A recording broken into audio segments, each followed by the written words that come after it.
One day, Edward was in the shed where he lived with the other engines. They were all bigger than Edward and boasted about it. "The driver won't choose you again," said Gordon. "He wants strong engines like us."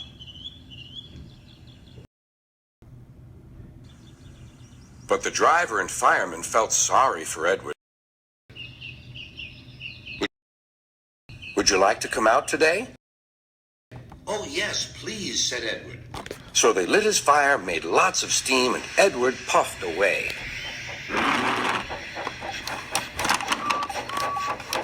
The other engines were very cross at being left behind.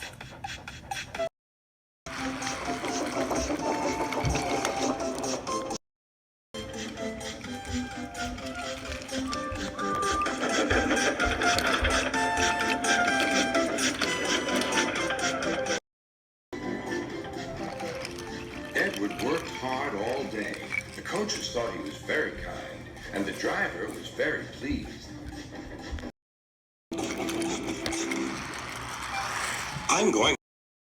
I'm going out again tomorrow," Edward told the other engines that night. "What do you think of that?"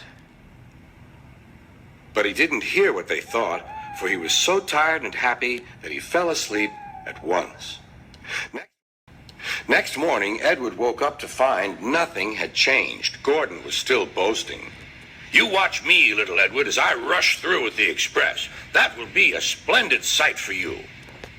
Goodbye, little Edward. Look out for me this afternoon."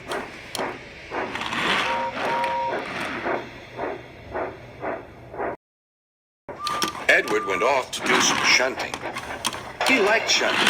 It was fun playing with freight cars. He would come up quietly and give them a push. Then he would stop, and the silly freight cars would go bump into each other. "Oh!" they cried. "Whatever is happening?"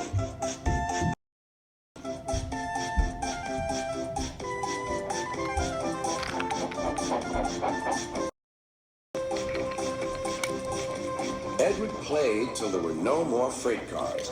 Then he stopped to rest. Presently, he heard a whistle. Gordon was cross. Instead of nice shining coaches, he was pulling a dirty freight train. "A freight train, a freight train, a freight train," he grumbled. "The shame of it, the shame of it, oh, the shame of it." Edward laughed and went to find some more freight cars. Then there was trouble.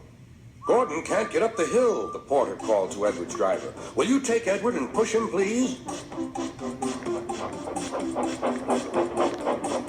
They found Gordon halfway up and very cross. His driver and fireman were talking to him severely. "You're not trying." "I can't do it," said Gordon. "The noisy freight cars hold an engine back so." Edward's driver came up. "We've come to push." "No use at all," said Gordon. "You wait and see," replied Edward's driver.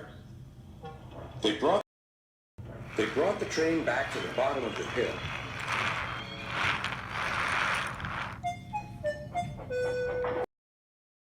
"I'm ready," said Edward. "No good," grumbled Gordon.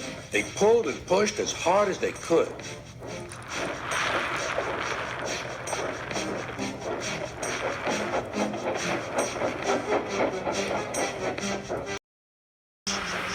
"I can't do it, I can't do it, I can't do it," puffed Gordon. "I will do it, I will do it, I will do it," puffed Edward.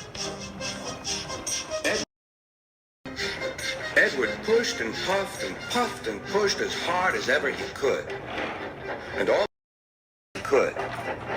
And almost before he realized it, Gordon found himself at the top of the hill. "I've done it! I've done it! I've done it!" he said proudly. He forgot all about kind Edward. He didn't say thank you.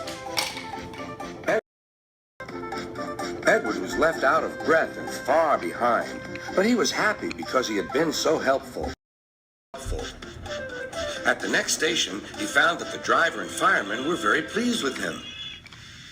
The fireman gave him a nice long drink, and the driver said, "I'll get out my paint tomorrow and give you a beautiful coat of blue with red stripes. Then you'll be the smartest engine in the shed.